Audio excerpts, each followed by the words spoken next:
மத போதகரா? இல்லை பாட்டு பாடி டான்ஸ் ஆடி, என்ன இயேசுநாதர் டான்ஸ் ஆட சொன்னாரா? பாட்டு பாட சொன்னாரா? எந்த ஒரு பெண்ணையும் பெரிதொரு பெண்ணை இச்சையோடு பார்க்கிற எவனும் அவளுடன் மனதளவில் விபச்சாரம் செய்தாயிற்று. விவிலியம் பைபிள் சொல்லுது. இந்த வீடியோவில் என்ன பார்க்க போகிறோன்னா, இந்த சாட்டைக்கு தெரிஞ்சது கூட கிறிஸ்தவ ஒரு கூமுட்டை பயலுக்கு தெரியலை. அந்த கூமுட்டையை குறித்து நம்ம வந்து பார்க்க போகிறோம். அதுக்கு முன்பதாக இந்த வீடியோவை பார்த்துட்டு வாங்க. கால்வெல் போப்போடைய வழி வந்தவர், ஜோசப் பெஸ்கியோடைய ஸ்டூடெண்ட். இவருக்கு பேருக்கு நற்பேர் களங்கத்தை ஏற்படுத்தி அதை இழிவுபடுத்த பார்க்குறாங்க. இந்த நாயே டான்ஸ் ஆடி சம்பாதிக்கிற நாய், ரேப் சிங்கர், பாடகர். அந்த பாட்டை சாதாரணமாக பாடினா ஒரு போய் பார்க்க மாட்டேங்கிறான். அதில் கொஞ்சம் கிறிஸ்தவத்தை கலந்து போட்டோம்னா 4 பேரை ஏமாத்தலான்னு சொல்லி பாட்டு பாடி. ஏங்க மத போதகர்னா யாருங்க? யார் மத? கிறிஸ்துவை அறியாத சாட்டை துறைமுருகனை எவ்வளோ அழகாக சத்தியத்தை சொல்கிறாரு. ரொம்ப அருமையாக அந்த வீடியோவில் அவர் வந்து பேசுகிறார். அந்த வீடியோ நீங்கள் பார்க்கலன்னா கூட நீங்கள் பார்த்துட்டு வாங்க. ஜான் ஜெபராஜெலாம் இவன்லாம் ஒரு கிறிஸ்தவனா, இவன்லாம் ஒரு மத போதகனான்னு சொல்லி அந்தளவுக்கு கிளின்னு கிழிக்கிறாரு. இப்போ ஆனால் கிறிஸ்தவத்துக்குள்ளே இருக்கிறவங்களே நிறைய பேருக்கு அந்த சுரணம் இல்லை. அப்படின்னா இவங்கெல்லாம் என்ன கிறிஸ்தவர்கள் என்று எனக்கு நான் புரியவில்லை. அப்படிப்பட்ட ஒரு கிறிஸ்தவ கூமுட்டையை தான் அந்த வீடியோவில் வந்து பார்க்க போகிறோம். அந்த கூமுட்டை என்ன சொல்லுதுன்னா, ஜான் ஜெபராஜ் பெரிய அளவில் பிரபலமாயிட்டாராம். பிரபலமானது என்ன? பிரபலமாகாத நிமித்தம் பரலோகம் போக முடியுமா தம்பி? அந்த வீடியோவுக்கும் பாருங்கள். பிரதர் ஜான் ஜெபராஜ் கிறிஸ்தவ உலகத்தில் மட்டும் இல்லை, எல்லாருடைய வாய்கள்லையும் உச்சரிக்கப்படுற ஒரு பெயரா இது மாறிடுச்சு. தயவு செஞ்சு இந்த வீடியோவை முழுசா பார்க்காம எந்த முடிவுக்கும் வந்துடாதீங்க ப்ளீஸ். பல வருடங்களாகவே ஜான் ஜெபராஜ் அப்படின்ற ஒரு பெயரை வச்சு எத்தனையோ யூடியூபர்ஸ் வாழ்ந்துட்டு இருக்காங்கன்றது நம்ம எல்லாருக்குமே தெரிஞ்ச உண்மைதான். அவரை பற்றின வீடியோஸ் தான் நிறைய கண்டென்ட் கிரியேட்டர்ஸ்க்கு ஏடிஎம் மிஷனா இருந்துச்சு. ஏன் தெரியுமா? பிரபலமா இருக்கிற ஒரு மனுஷனுடைய துர்செய்தியை கேட்கறதுல கிறிஸ்தவங்களுக்கு அப்படி ஒரு பசி, தாகம். வந்த கர்த்தர் யாருன்னே தெரியாமல் இவங்க வந்து ஊழியம் பண்ணி கொண்டிருக்கிறனால தான் இப்பொழுது இந்த வீடியோவில் பேசின அந்த நபர் வந்து இப்படி பேசி கொண்டிருக்கிறார். கர்த்தர் யாருன்னே தெரியாமல் ஊழியத்துக்குள் வருகிறதன் விளைவு தான் இவர்கள் வந்து கடவுளை வந்து அசுத்தத்திற்கே ஒப்பு கொடுத்துட்டார். அதனால தான் இந்த நபர் வந்து இப்படி பேசுகிறார். அப்புறம் நீங்கள் கேட்பீங்க, என்ன இப்படி ஒரு தவறாக பேசிட்டார் அப்படின்னு நீங்கள் கேட்பீங்க. அதாவது இவர் கூறுனதை நீங்கள் நல்லா உற்று கவனிங்க.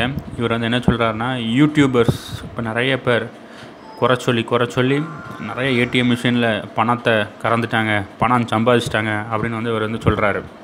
இப்போ நான் இவரை நோக்கி என்ன கேள்வி கேட்குறேன்னா, இப்படி பணம் சம்பாதிக்கிற யூடியூபரை நோக்கி கேள்வி கேட்க தெரிந்த இவருக்கு ஏன் ஜான் ஜெபராஜை நோக்கி கேள்வி கேட்க துணியவில்லை?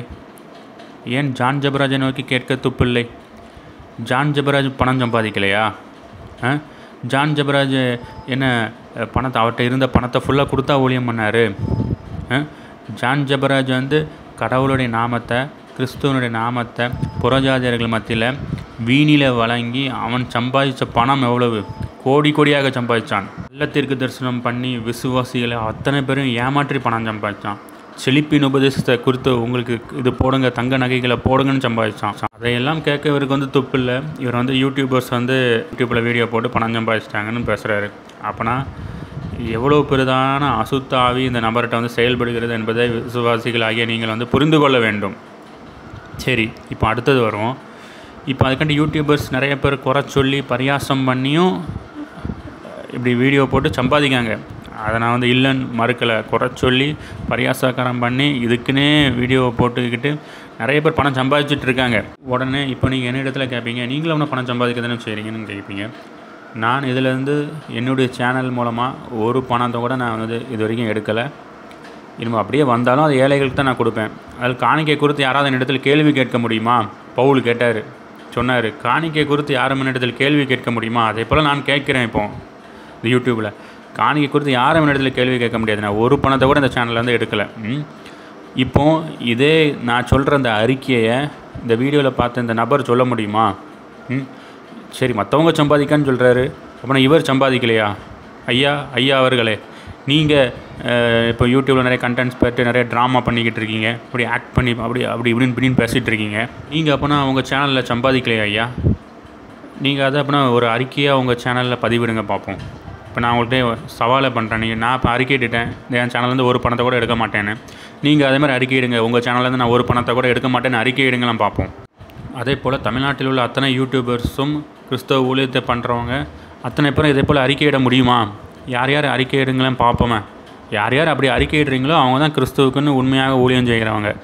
மற்றவங்களாம் வந்து பணத்துக்காக பரியாசம் பண்ணிக்கிட்டு, பணத்துக்காக குறை சொல்லிக்கிட்டு, இந்த ஜான் ஜெபராஜ் போன்றவன் பணத்துக்காக கூத்தாட்டம் பண்ணி, பணத்துக்காக கள்ளத்திற்கு தரிசனம் உரைத்து, செழிப்பின் உபதேசத்தை குறித்து சம்பாதிக்கிறது.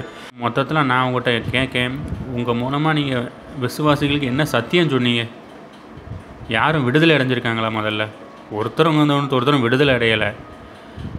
ஒவ்வொருத்தன் அவன் ஏமாற்றி பணம் சம்பாதிச்சிட்டு இருக்கான். விசுவாசிகளை ஃபுல்லாக அசுத்தத்திற்கு நேரமும் வழி நடத்திக்கிட்டு அதை நிமித்தம் பணம் சம்பாதிச்சிட்ருக்கீங்க. இதுக்கு பேர் வந்து ஊழியமா? அட்டூழியம். அதை தயவு கூர்ந்து இந்த வீடியோ ஒரு அந்த ஐயா அவர்களை நீங்கள் பார்த்தீங்கன்னா நீங்கள் ஒரு அறிக்கை இடுங்க. நான் என்னுடைய சேனல் மூலமாக சம்பாதிக்கவே இல்லை அப்படின்னு ஒரு அறிக்கை இடுங்க, பார்ப்போம். இவரை குறித்து அடுத்த ஒரு வீடியோவும் வந்து கொண்டிருக்கிறது. அதை என்னோடய சேனலை சப்ஸ்கிரைப் பண்ணி தேவாசீர்வாதத்தை பெற்றுக்கொள்ளுங்கள். வேத சத்தியத்தை புரிந்து கொள்ளுங்கள், அறிந்து கொள்ளுங்கள். அப்பொழுது நீங்கள் இப்படிப்பட்ட கள்ள ஓநாய்களிடமிருந்தும் திருட்டு ஓநாய்களிடமிருந்தும் நீங்கள் தப்பித்துக் கொள்வீர்கள். ஆமென்.